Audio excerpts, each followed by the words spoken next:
Crash Bandicoot, 7 out of 10. Crash 2, 8 out of 10. Crash 3 Warped, 7 out of 10. Crash Team Racing, 9 out of 10. Jak and Daxter, 7 out of 10. Jak 2, 8 out of 10. Jak 3, 7 out of 10. So, will history repeat itself? Will Jak 10 Team fucking Combat Racing get 9 out of 10? Well, if you'd sit down and watch the fucking video, you might find out!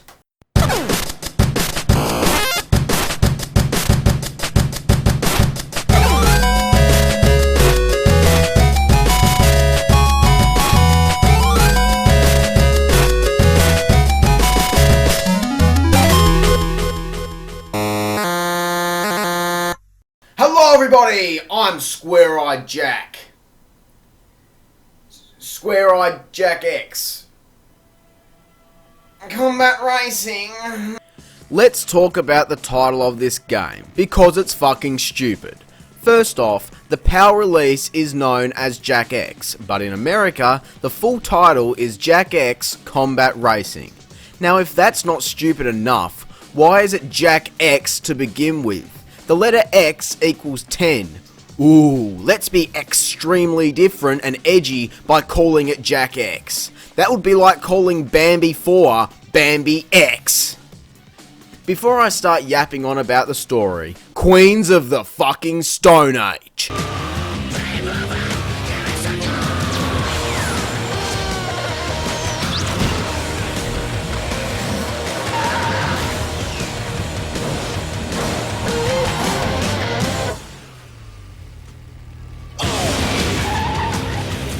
Secondly, spoiler alert, you have been warned. We start off with Daxter telling some tall tales in a local bar about his and Jak's welcome to Crash City, a place far more dangerous than Haven City due to the large crime family led by Mizo. Jak and company have come to Crash City for the reading of Crew's will. Yeah, and not to mention this is Crew's daughter, Rain. As the will is read, the group have a toast in his honour, after which they discover they have been poisoned. To get the antidote, they are required to win the Crash City Grand Championship, beating Mizo at an age-old bet. But don't worry, Rain already had all of these vehicles waiting for us. Women's intuition, I suppose. So that's a pretty interesting story if you ask me. It's expanded into a new location, as well as further exploring the character of Crew from Jak 2. Now this is something that has bugged me for a long time. A lot of people call Jak X a spin-off, yet I've always considered it to be a legitimate entry into the story, due to the reasons I just mentioned. How is it not? We're in a new location with characters from the previous two games, including Torn, Ashland, Sig, and Cleaver, with some new characters such as Razor, UR86, and GT Blitz. Some stereotypical TV host with a fake toupee and bad attitude, joined by Pekka on commentary. Oh yeah, you just got schooled. Birds do not school, they flock, so flock off! This game also progresses the story of Crew. The story in this game is more believable than the ending of Jak 3. This game is not a spin-off, it's canon. Concluded. I'm sorry. That's been building up in my system since this game was released. So, let's move on. 6 races. Only 6 races. Normally I'd say something along the lines of, hey, Mario Kart and CTR have 8 races, why not this game? But, if I'm being honest, it actually doesn't bother me here. The way this game works is that you play through various races and stadium events, earning medals, precursor orbs, vehicles and objects for your vehicles. When you reach a certain amount of medals, you're required to do a qualifying event and finally a Grand Prix for a specific cup. Once this is done, the next tier is opened and you get a new vehicle class. Do this 4 times and the game is won. Each vehicle class has 4 vehicles and there are 3 classes. Precursor orbs can be spent to tune up the performance on your race cars. You can also customize the color and body parts as you unlock more styles. There is a store where you can buy objects such as pendants, helmets and wheels. You can also purchase various cheats, unlock Daxter and Pekka as playable characters, and even purchase the Naughty Dog mobile. Or, if you'd like to waste those orbs, concept art! The vehicle customization is great, and it's one of the reasons I still come back to this game. One problem though, any precursor orbs you don't spend are lost when you win more, so you can't save them up to fully upgrade a vehicle in a single go. This makes the entire process quite tedious, as you don't want to waste anything. You end up spending them on cars that you don't drive, just so they're not wasted.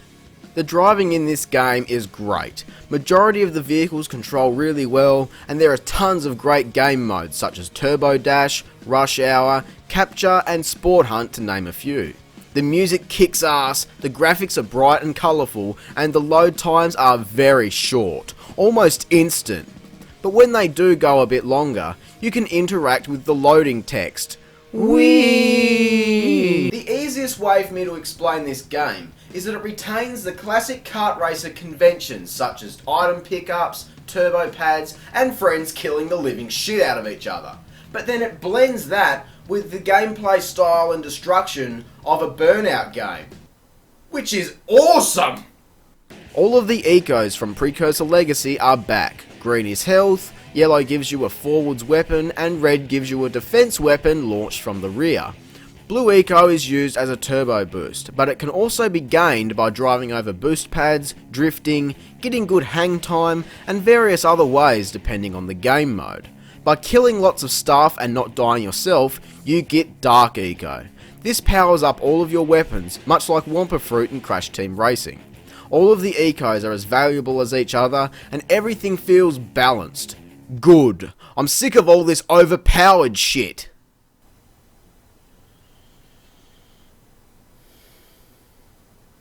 Most kart races feature rubber banding. When you're in last place and pick up an item, the game will give you something to help you get back in the race, a warp ball, an entropy clock, or a mask for example.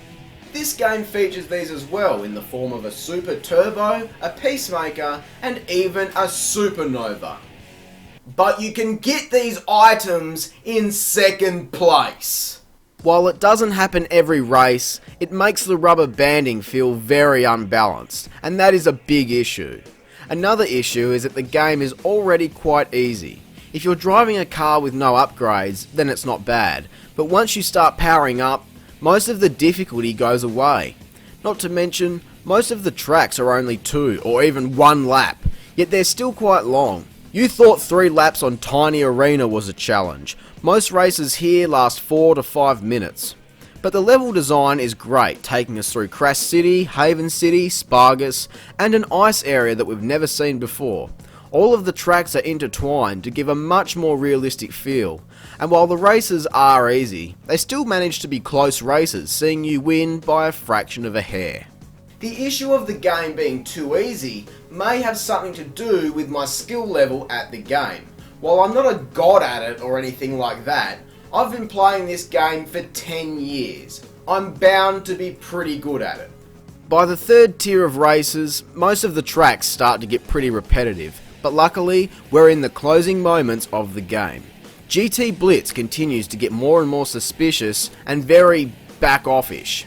Well done, Naughty Dog. You've done a great job at developing this totally not suspicious character whose father was a race car driver and died racing, and GT always resented his old man, and GT has no hair and stays close to Jak's crew and always knows what Mizo is doing and is totally not the first suspect for being the mysterious Mizo who is stopping at nothing to kill Jak and his friends. It feels like Naughty Dog is trying to pull the rug out from under the player, but it fails miserably. Maybe the better option would have been to have Mizo as his own character, and everyone knows who he is, but no one can touch him, so he just stands back in the corner, watching over everything, all brooding and shit. But while Naughty Dog failed at the character development of Mizo, at least Kira actually gets more than 2 lines of dialogue in this game. Once the game is over and I win the Crash City Championship, GT reveals himself as Mizo, and everyone is so shocked because no one saw it coming. He drives off with the antidote, we chase him down and leave him to die as he dies on the same track as his father. Also, I forgot to mention, he killed his father. Art, you have a habit of leaving people to die, don't you? You get used to it.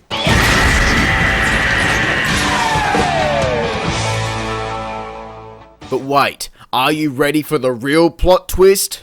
Take care. Be better than your father. You know, that old girl ain't so bad. Hey, she forgot Crew's diary. Hello, reindeer. So it's our little secret, eh? Just pour it into your glass first. 3 seconds and no more. And yours will have no poison. The rest will get a full dose. Then we'll take down that miserable Mizo and be the top crime family in Class City. I only wish I could be there to give you a big hug. Like father, like daughter, eh? Oh my god. Hang on, 3 seconds? Jak didn't drink it. He wasn't poisoned because he drank after rain. But none of that matters because Jak and Kira finally get their moment and the game is over. Let me throw lots of new shit at you, have fun playing this for the next 10 years, alone.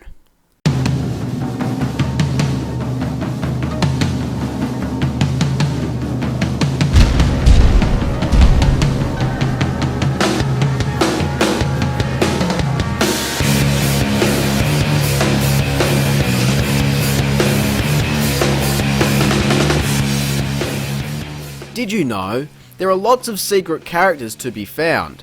By having save files of the Jak trilogy, you can unlock all of the various Jaks for use in exhibition mode, as well as the Sand Shark for Jak 3 to be bought in the store.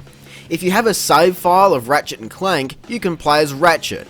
If I had free space on any of these memory cards, I'd totally get Ratchet in my game, because I know how much people want me to talk about those games. By connecting your PSP with a copy of Daxter, you can unlock various characters from that game that I'm sure we'll meet in the next review.